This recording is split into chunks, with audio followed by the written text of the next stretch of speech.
the influencer side was kind of like it's an easy way to create some judgment for the audience, and then we can hopefully kind of pull that back and explore it a bit.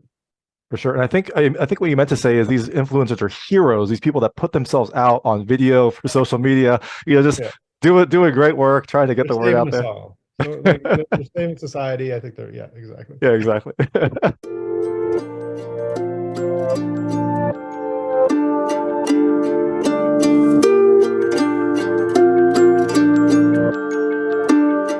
Hey everyone, this is David Stark from Watcher Pass. I'm here to talk to Curtis David Harder, the director and co-writer of Influencer, which is coming to Shudder on May 26, 2023. I'm going to talk to him right now. And while you're watching, if you could like, subscribe to this channel, that would be fantastic. And it would really fit with a movie called Influencer. So thank you.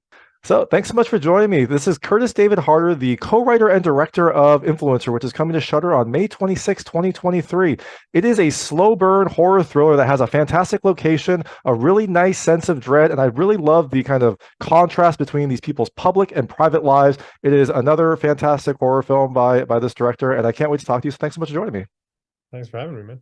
Of course, of course. So, the first question is, was this just a big kind of excuse to have a trip to Thailand all paid for right after COVID, after no one could do anything? Is that the end goal? Because that's a fantastic goal.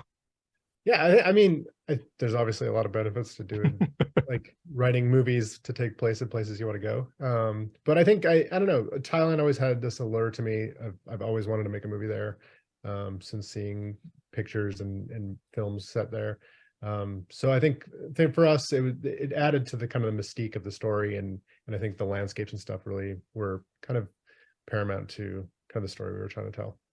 Yeah, for sure. And I think I'll just jump right to that part because I loved like you have these people in this beautiful, picturesque country that anyone would love to be in, and like half the time their expressions are just kind of like blank. It's like they're not really having fun. It's just they're going through the motions. They're trying to like they light up when the camera's on them, and then after it's just kind of like either they're bored or maybe they're just it's not affecting them as much. And I thought that was a really great kind of contrast that you had in this film. So I assume that was intentional, but maybe it was just kind of the way that the film developed.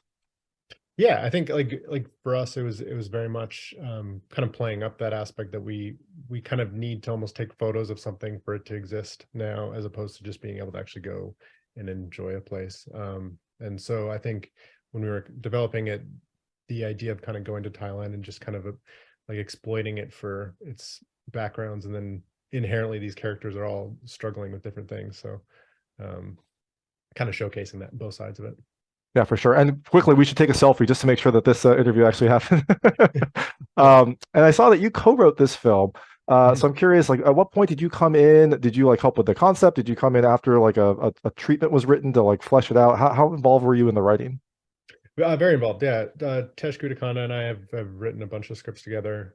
We kind of we knew, like, was planning a trip to Southeast Asia in 2019, and we had a bunch of ideas for this kind of a story. And so we were like, okay, if you're going, let's kind of break it down, and we started writing a first draft while I was over there, being able to see kind of the exact places that we'd be setting the film. But yeah, it developed over a couple of years. That we were originally supposed to shoot in early 2020, and that push, we ended up developing the script a bunch more, which it was kind of a blessing in disguise. Yeah, for sure. And 2019, that feels like, what was that, 15, 20 years ago at this point? It just feels so Also, long like ago. last week, yeah. Yeah, exactly. Yeah. And I assume that you were always set to direct this, but or was this something that you were just writing and then you kind of like fell into directing just because you knew the script the best? Were you always attached to this, or was it something that Yeah. you? Yeah, so we started writing it knowing that this would be a project we'd develop together. Tesh produced the film as well. So it was kind of always with that plan in mind. And you just seem to have a really great sense of horror. Like I love Spiral, I love Influencer. Is there something about the genre that really appeals to you, or is it just something that you kind of grew up loving, or maybe you just kind of fell into it? Like what about horror really appeals to you? Yeah, I was a late bloomer for the horror genre. I didn't start watching horror movies really. Like, I'd seen a bunch as kids, but it was really like once we started producing Stillborn, I really kind of fell in love with the genre, and kind of learned it from kind of a bunch of other friends who work in the industry. And I think yeah, I think it's such a great medium because you're able to explore kind of the darker side of humanity, and Mhm. kind of play into kind of interesting themes. And but also it's like we made a movie that's very bright and poppy, and it's about influencers and being able to kind of explore the darker side of that, and the dark side of like human nature is I mean, it's up my alley. It's the kind of movies I like to watch. So It's like free therapy, right? I guess. So, yeah, you get to work through some stuff. yeah, and it's both Spiral and Influencer. Are they? I kind of describe them as like a slow burn, tension-filled type of film. Is that how you like to tell your stories, or is that just kind of the Yeah, I way mean, that these two?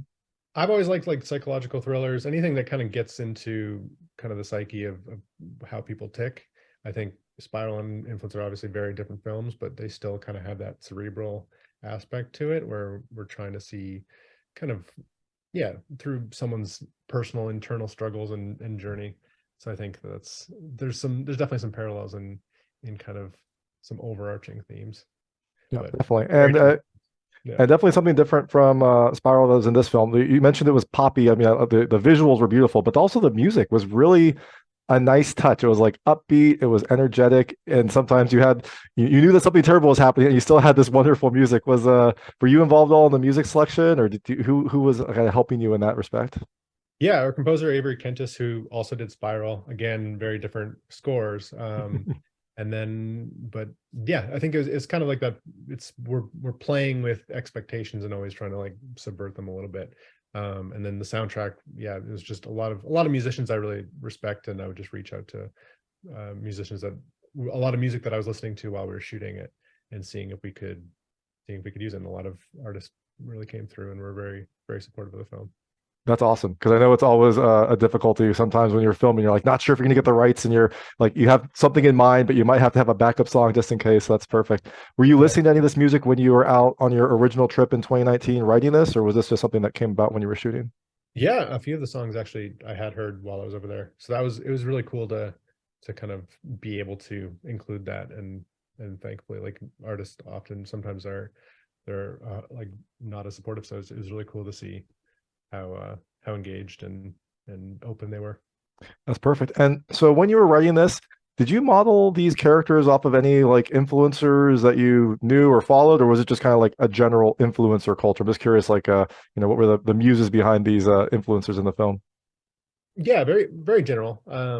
We kind of looked at, especially when we got into the casting process and working with like Emily Tennant, we viewed a lot of content, went through kind of a lot of different influences that we kind of viewed and took kind of inspiration from. While writing it, it was very much just kind of like figuring out kind of the depth of these different people. They all Mm. influencer kind of is a very multifaceted meaning for the title of the film. It means more than just the social media aspect of it. So I think for us, it was kind of figuring out what makes these people tick. Why are they drawn to these certain things, or what are the motivations behind CW's actions and these different uh, parts of it. So I think for us, the influencer side was kind of like it's an easy way to create some judgment for the audience, and then we can hopefully kind of pull that back and explore it a bit. For sure. And I think what you meant to say is these influencers are heroes, these people that put themselves out on video for social media, just Yeah, doing great work, trying to get they're the word saving out us there. all. So like they're saving society. I think yeah, exactly. Yeah, exactly.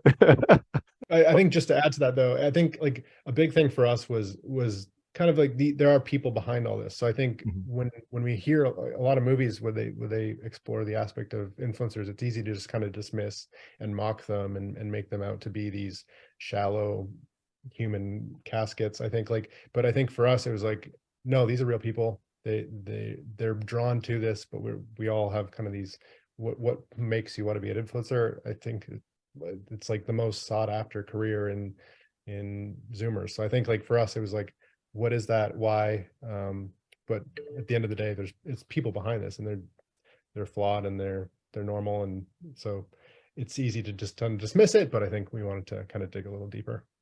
Yeah, and I think going back to the point of these people in Thailand and just not like seeming super excited, like I think that you definitely explore that. You had essentially they're living the lives that myself included, a lot of people would love to live, and it's just like you're not sure if they're happy. I think CW at one point asked like, "Are you happy?" And it's a tough answer, right? Like it's a tough thing to kind of quantify. Yeah, a lot of projecting. Yeah. And so, the influencers were great. The cast was great. How did you find them? Did you worked with any of these people before, or was it just like an open casting call, or did you get influencers to come in? We did audition a few TikTokers and did not cast them. But you gave them a But shot. They had their shot. give him a shot because yeah, because you're looking for somebody who could kind of put on that voice. But I think it's something that yeah, I wouldn't recommend. Go with actors. But I think yeah, no, we'd work with a couple of them. Rory, we'd done a couple films with Sarah Canning.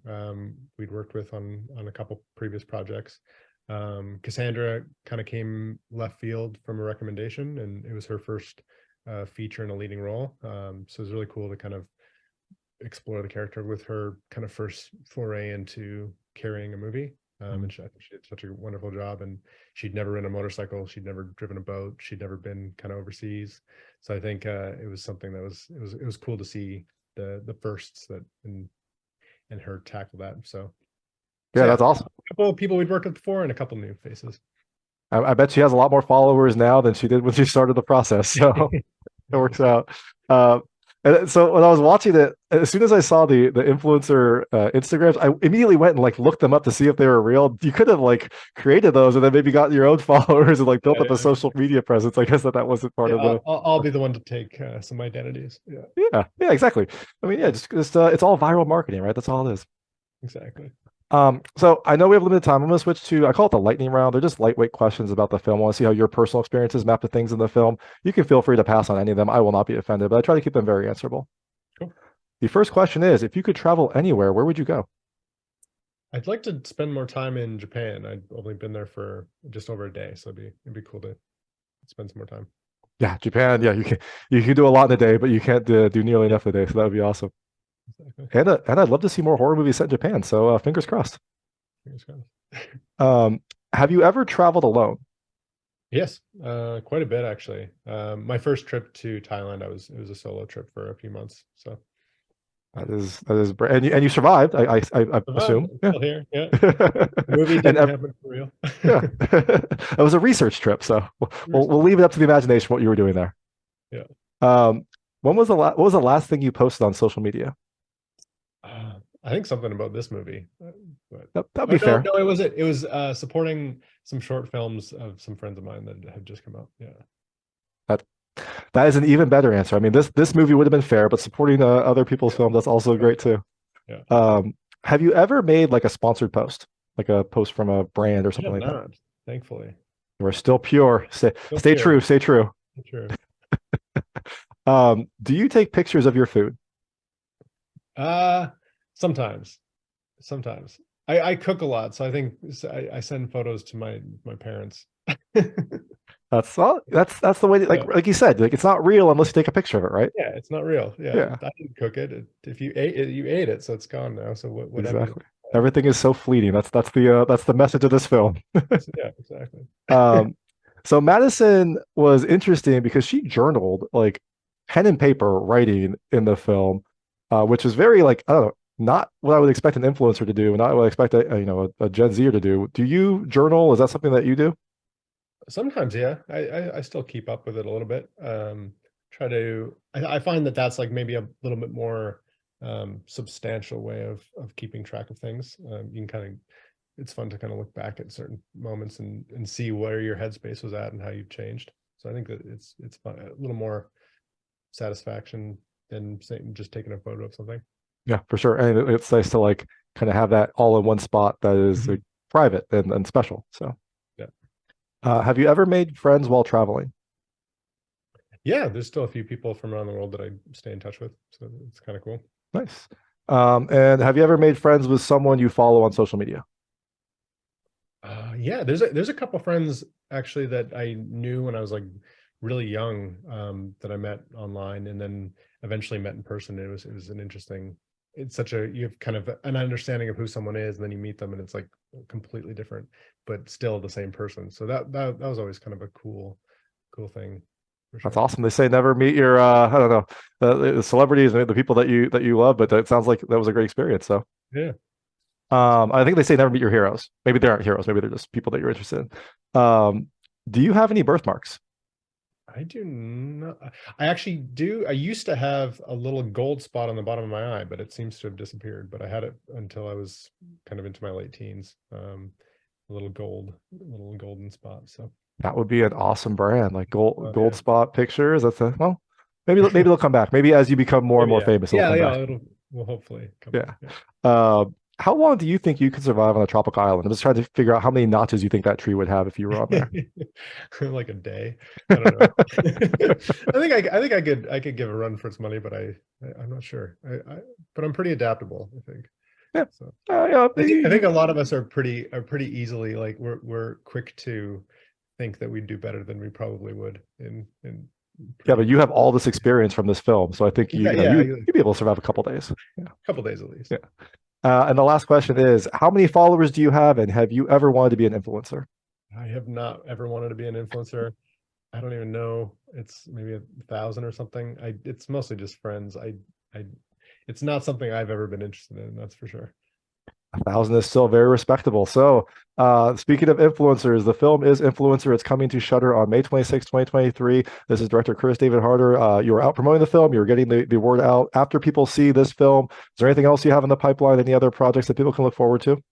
Yeah, we just produced another movie for Brandon Christensen, who he just directed, and then we saw it'll probably be coming out next year sometime. And then we've got a couple things in development, so we'll have announcements soon for sure. Looking forward to all of them. Well, thank you so much for your time. This is Curtis David Harder again, the co-writer and director of Influencer, which comes to Shudder on May 26, 2023. It is a really nice, slow build horror film that has just a fantastic setting, some great dread, and a really beautiful contrast between public and private personas. Thank you so much. Thanks, David. That was Curtis David Harder, the co-writer and director of Influencer, which is coming to Shudder on May 26, 2023. It is a slow burn horror thriller that has a fantastic location, a nice sense of dread, and a really kind of great contrast between the main character's public and private personas. If you like this interview, please like and subscribe to this channel. It helps me out a lot. Make sure all my new content goes straight to you. Thank you.